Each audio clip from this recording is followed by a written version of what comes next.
explicación lógica que da Jesús desde el verso 8, porque todo aquel que pide recibe, y el que busca halla, y al que llama se le abrirá. ¿Qué hombre hay de vosotros que si su hijo le pide pan, le dará una piedra?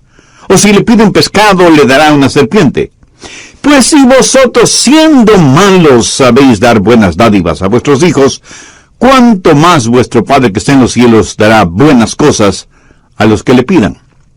Cuando yo era solo un muchachito, el doctor Roy Ángel era un muy conocido pastor en Miami, en la Florida, y una de las cosas que él hacía en sus predicaciones era contar historias. Usaba en forma excelente ilustraciones en sus mensajes, y alguna vez contó de un joven pastorcito cuidando sus ovejas.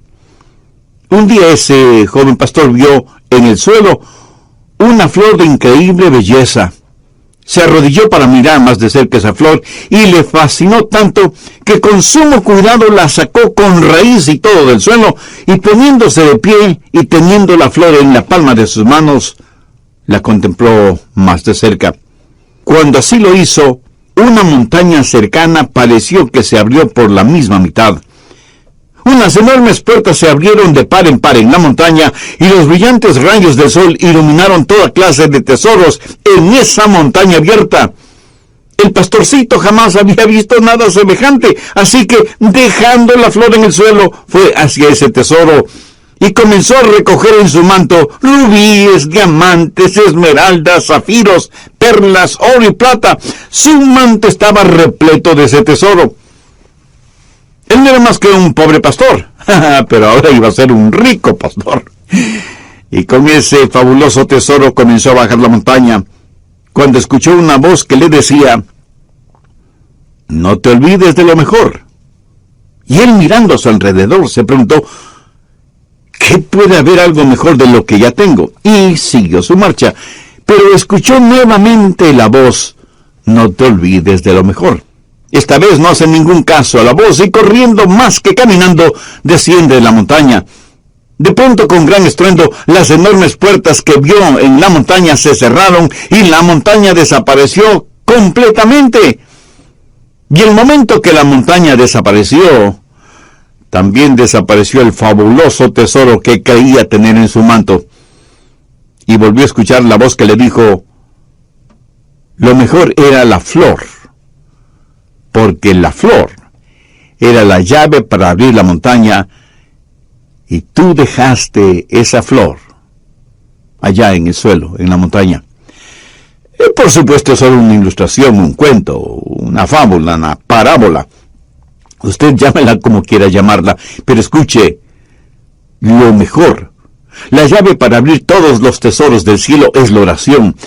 No se olvide de lo mejor. Jesús dijo: pedid y se os dará, buscad y hallaréis, llamad y se os abrirá. Jesús dice que si pedimos y buscamos y llamamos, se nos dará, hallaremos y se nos abrirá. Por lo tanto, no hay sustituto para la oración. Si usted pierde una pierna o un brazo, en la actualidad los puede reemplazar con una pierna o brazo artificial. Hoy por hoy hay sustitutos para la comunicación. Si el teléfono regular falla, hay teléfonos celulares, inalámbricos, emails, Facebook, Twitter, Internet, y quién sabe qué otras cosas más nos depara el futuro. Pero la verdad es que no hay sustitutos para la comunicación. Y ya no es cosa de ciencia ficción que un día de estos los clones sustituirán a los seres humanos. Y sin embargo no hay sustituto para la oración. Ni la elocuencia, ni el intelecto, ni la energía, ni el entusiasmo, ni las buenas intenciones son reemplazo para la oración. Yo creo que el más grande recurso del mundo aún no utilizado es la oración. Se estudia para ver cómo se puede aprovechar la tremenda energía que hay en los relámpagos o en las inmensas olas del océano, o cómo aprovechar más eficientemente la energía solar. Pero la más grande fuente de energía, aún totalmente desconocida por los seres humanos, es la oración ferviente. Y somos unos necios que estamos ignorando esa energía. ¿Por qué la pobreza de muchos cristianos? ¿Por qué la falta de poder en la vida de muchos creyentes? Una sola respuesta: vidas sin oración. Si algún fracaso tenemos en nuestra vida, es el fracaso en nuestra vida de oración. No tendríamos pecados en nuestras vidas que la oración ferviente no hubiera podido ayudar a evitarlos. No hay ninguna necesidad mayor en nuestra vida que desarrollar una vida de oración. Y alguien seguramente me preguntará, Pastor, ¿por qué Dios quiere que oremos? Usted mismo ya nos ha enseñado que el Padre conoce todas nuestras necesidades, aún antes de que nosotros las mencionemos. ¿Por qué pedirle a Dios que haga lo que Él ya ha determinado hacer? Mi amigo, esas son muy buenas preguntas. ¿Por qué? ¿Por qué debemos orar? Escúcheme, cuando oramos, no oramos para informarle a Dios de ciertas cosas. Él las sabe. Tampoco oramos para darle instrucciones a Dios. Cuando oramos, estamos invitando a Dios a conversar con nosotros. ¿Qué quiero decir con esto? Verá, Dios quiere hacer realidad ciertas cosas en nosotros. Y quiere hacer ciertas cosas por medio de nosotros. Y quiere hacer esas cosas si es que nosotros se las pedimos en oración. ¿Por qué Dios nos pide que oremos? Primero, por un factor de compañerismo. Juan 15:7. Si permanecéis en mí y mis palabras permanecen en vosotros, pedid todo lo que queréis, y os será hecho. ¿Qué es lo que Dios quiere que hagamos? ¿Dios simplemente quiere darnos cosas? ¿O quiere Dios tener comunión, compañerismo con nosotros? Dios quiere que tengamos comunión con Él. Por lo tanto, Dios dice que oremos porque por medio de la oración permanecemos en Él y Él en nosotros. Dios puede estar sin nosotros, pero nosotros no podemos estar sin Dios. Cuando usted ora y Dios contesta, usted habita en Él y Él en usted. Somos colaboradores de Dios. Pablo en 2 de Corintios 6:1 dice, así pues nosotros como colaboradores suyos. ¿Lo ve? Hay este factor de la comunión, del compañerismo, de la amistad. Segundo, el factor del desarrollo. No hay nada que pueda ayudarle a crecer como cristiano que la oración. Cuando permanece en el Señor Jesucristo y Él permanece en usted, crecerá espiritualmente en la misma proporción que la que ora. ¿Alguna vez se ha preguntado por qué Dios no contesta sus oraciones inmediatamente? Sencillamente porque Él quiere que usted crezca un poquito más cada día. José es un joven que está tratando de tener una cita con Rosita, así que le invita para que salgan juntos. Ella lo mira unos instantes y piensa, no tiene buenos modales, no es gentil, tiene mal aliento, no se viste adecuadamente, tiene las uñas sucias y sus zapatos están viejos y sucios. Así que Rosita le dice a José, no puedo salir contigo, estoy muy ocupada. Y entonces él piensa, ¿por qué no querrás salir conmigo? ¿Qué podrá hacer? Más tarde le pregunta a un buen amigo suyo, Raúl, quise tener una cita con Rosita, pero ella prácticamente me rechazó. ¿Tienes tú una idea de por qué? Y Raúl, como buen amigo, le dice, ¿quieres que sea completamente honesto con mi respuesta? Por supuesto que sí. Y Raúl, después de respirar profundamente, le dice, mira, José, tienes mal aliento. ¿Cómo que yo tengo mal aliento? No puede ser. José, estoy siendo honesto contigo.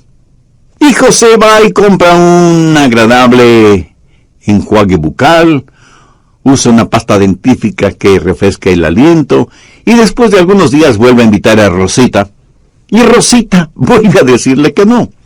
Otra vez va a consultar con Raúl, y Raúl le dice, pero mira la manera en que estás vestido. No tienes un espejo. Tu camisa está más que sucia, hueles muy mal, parece que no usas nada contra el mal olor de tus axilas, y mira tus zapatos, más horribles no pueden ser. Después de un par de semanas, José va nuevamente donde Rosita, pero luce diferente. Su ropa está limpia, está bien afeitado y masculinamente peinado, de su cuerpo se desprende un suave olor, como brisa marina.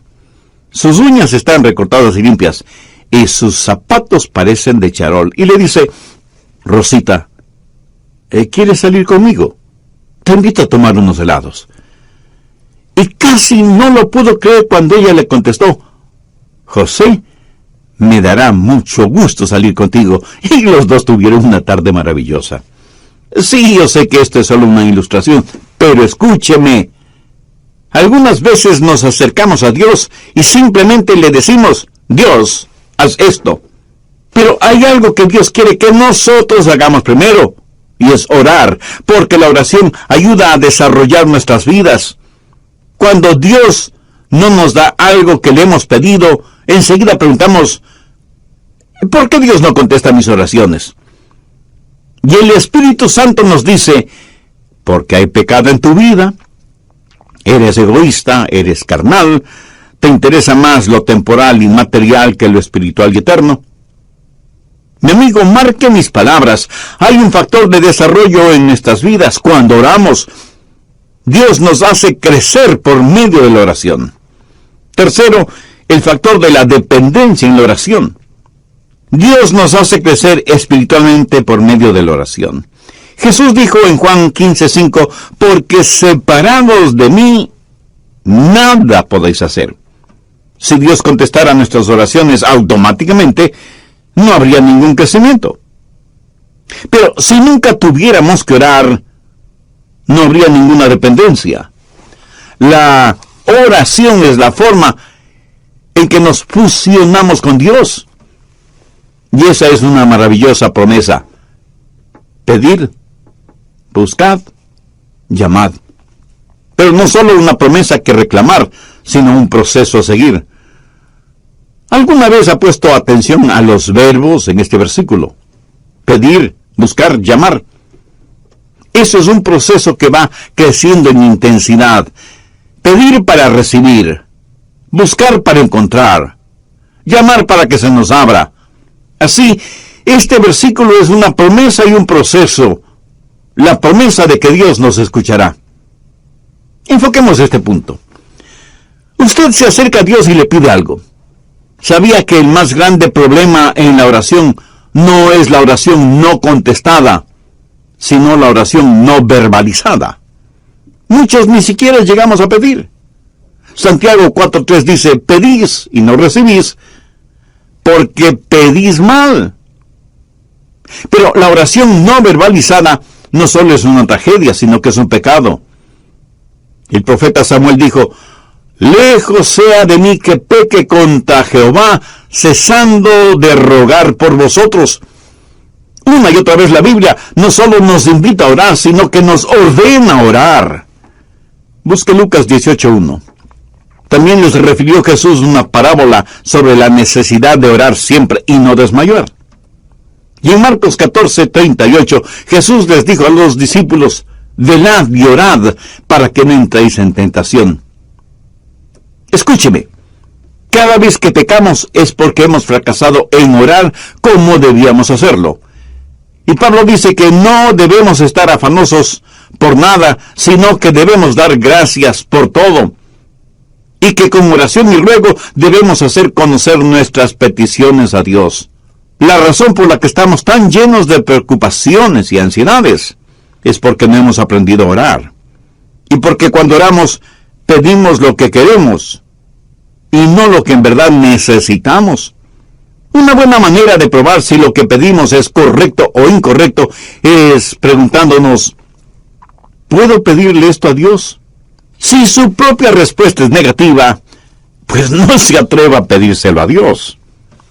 Y si es incorrecto pedírselo a Dios, entonces es incorrecto el tenerlo o el hacerlo. No divida su vida entre lo secular y lo sagrado. No piense que cuando ora, Dios está interesado en unas cosas y no en otras. Se puede imaginar a Jesús viviendo de esa manera. Cada día es un día santo.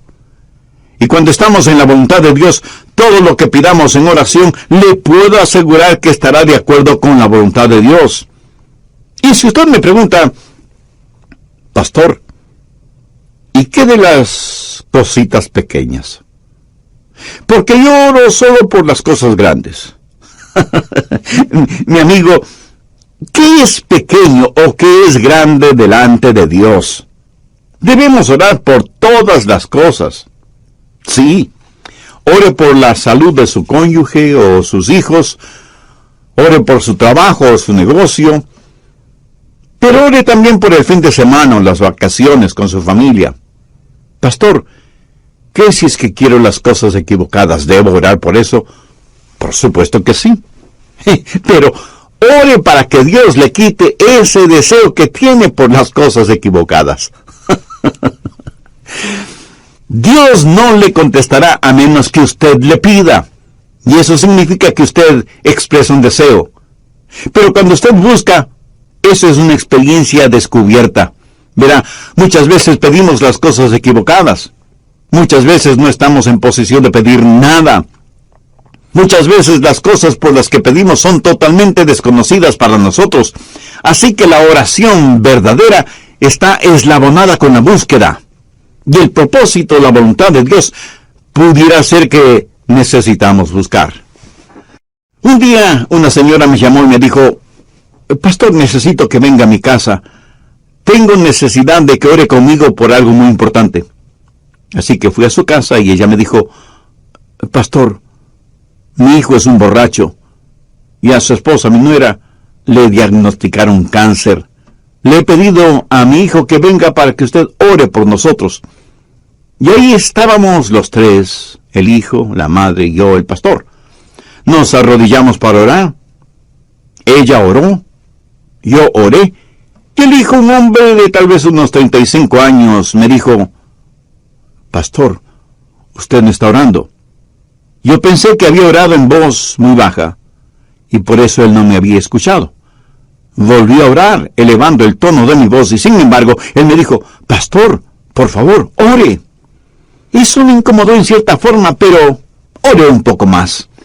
Cuando abrí los ojos, la mamá ya no estaba con nosotros. Solamente estábamos él y yo. De pronto escuché ruidos en otro cuarto, y fui hasta allá, y encontré a la mamá de él totalmente extendida en el suelo con los brazos en cruz, orando intensamente, y escuché su oración. Era como si ella en su oración estuviera abriendo las puertas del cielo, llegando hasta el trono de Dios, y ahí depositar la angustia de su corazón. Le escuché hacerle acuerdo a Dios de sus promesas, derramando su alma en favor de su hijo. Y me di cuenta de algo. Ese hombre durante su niñez y su juventud seguramente vio muchas veces orar a su madre de esa manera, orando intensamente, y por eso él me dijo, Pastor, usted no está orando. Ese día aprendí una importante lección acerca de la oración, lo que significa acercarse al trono de Dios en oración. Y eso, mi amigo, no solo es una oración que pide, sino una oración que busca. Pero no solo debemos pedir y buscar, sino que como Jesús lo dijo, debemos llamar. Y con esa acción estamos expresando una determinación. El llamar significa que no nos detendremos hasta que obtengamos aquello que le pedimos a Dios, o hasta cuando Dios nos diga no. Veamos Lucas 11 por un momento, desde el verso 5. Les dijo también, ¿quién de vosotros que tenga un amigo va a él a medianoche y le dice, amigo, préstame 3 panes, porque un amigo mío ha venido a mí de viaje, y no tengo que ponerle delante? Y aquel respondiendo desde adentro le dice, no me molestes, la puerta ahí está cerrada, y mis niños están conmigo en cama, no puedo levantarme y dártelos.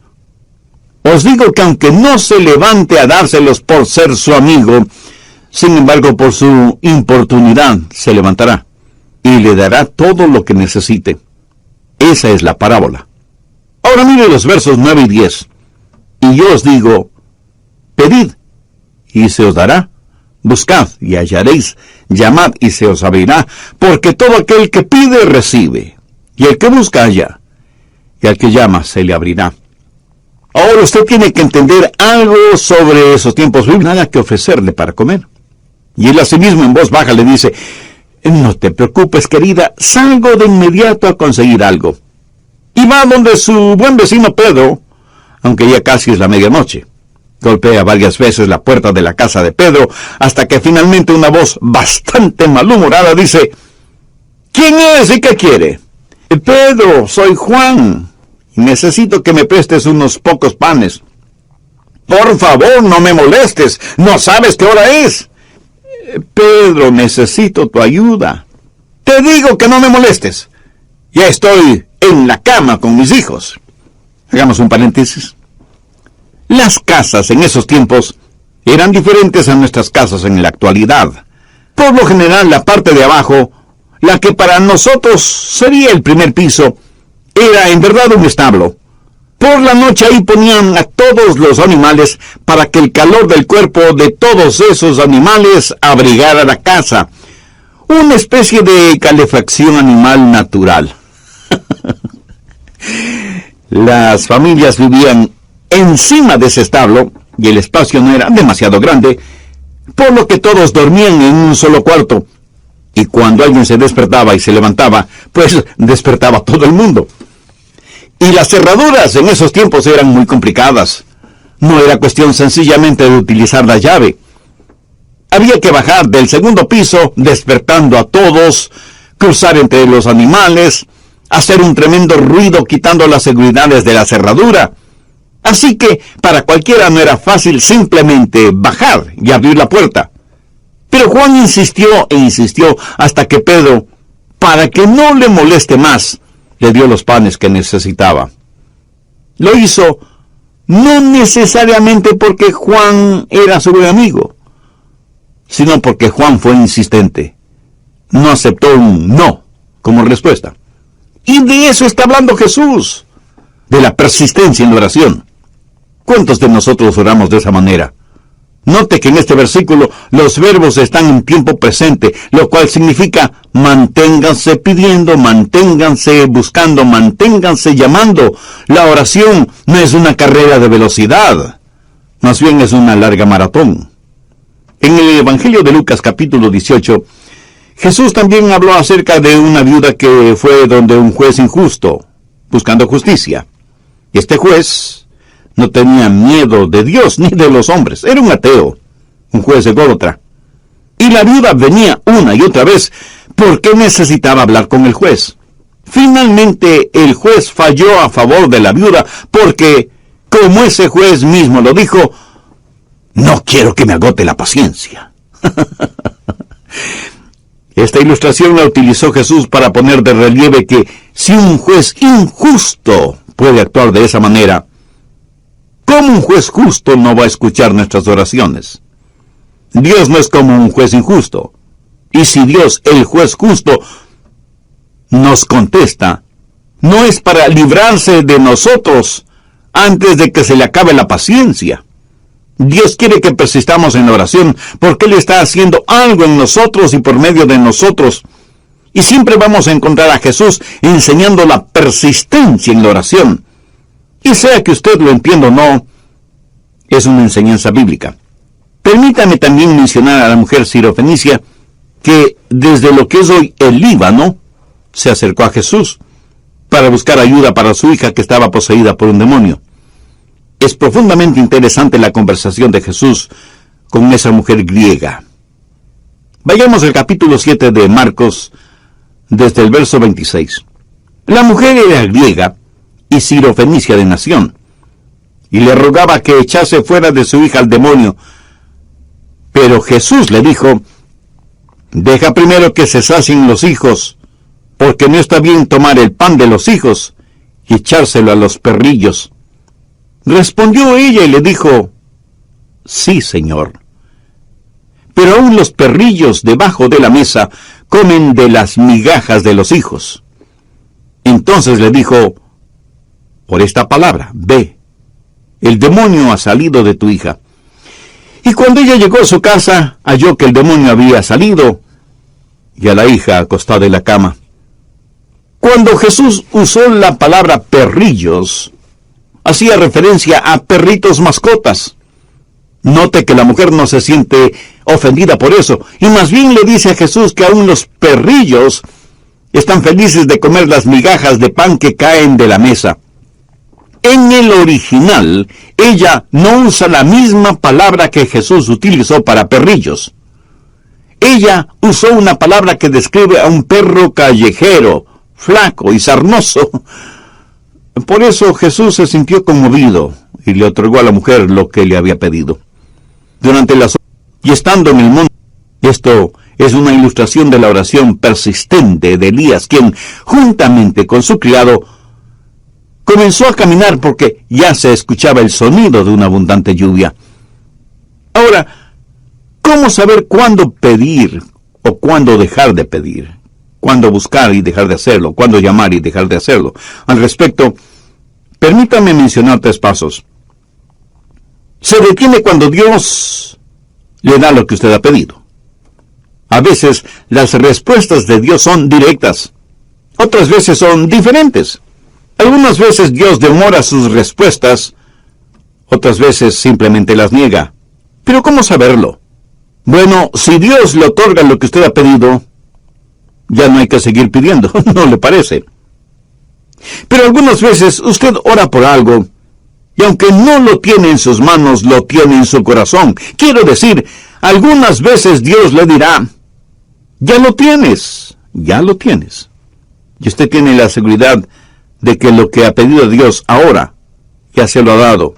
Y usted comienza a alabarle por eso. Y debemos reconocerlo. Algunas veces Dios dice, no. Entonces usted simplemente deja de pedir. Y aunque Dios le haya dicho, no, agradézcale. Porque Dios nos da solo cosas buenas. Y si no nos da algo que le hemos pedido, es porque seguramente eso no será bueno para nosotros. Pero usted se mantiene pidiendo hasta que Dios le diga sí, o espera, o definitivamente no. Entonces hay una promesa que reclamar, hay un proceso que seguir y hay una provisión que debemos gozar. Note que el Señor Jesucristo dice por qué y cómo contesta nuestras oraciones. Volvamos a Mateo 7, desde el verso 9, y veamos cómo el Señor ilustra esto. Jesús hace la pregunta, ¿qué hombre hay de vosotros que si su hijo le pide pan, le dará una piedra? ¿O si le pide un pescado, le dará una serpiente? Pues si vosotros, siendo malos, sabéis dar buenas dádivas a vuestros hijos, ¿cuánto más vuestro Padre que está en los cielos dará buenas cosas a los que le pidan? Ahora, ¿cómo sé que Dios va a contestar la oración? Pues note lo que Jesús está diciendo. Es algo razonable y que va de acuerdo a nuestra naturaleza humana.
Tome un hombre que no ha sido salvado, un hombre que no conoce a Dios.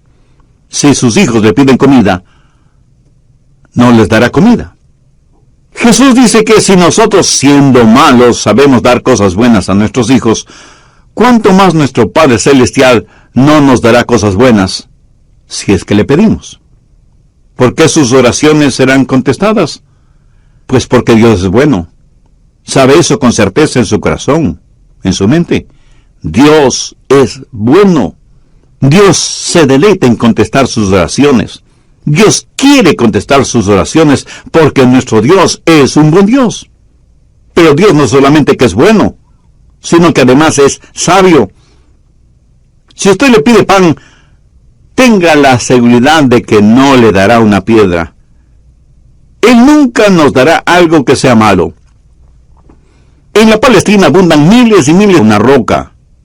Él no le dará ninguna cosa mala, aunque usted se lo pida. ¿Por qué? Porque Dios es bueno, sabio y capaz. Yo tuve un padre terrenal a quien me amé mucho. Cuando cumplió sus 86 años, pensaba que tenía solo 40. Mi querido padre. Él tenía sus limitaciones como todos los seres humanos las tenemos. En cambio, mi Padre Celestial no tiene limitaciones. En Él tengo la simpatía de un padre y la soberanía de un rey. Él es un padre que me escucha y un rey que me contesta.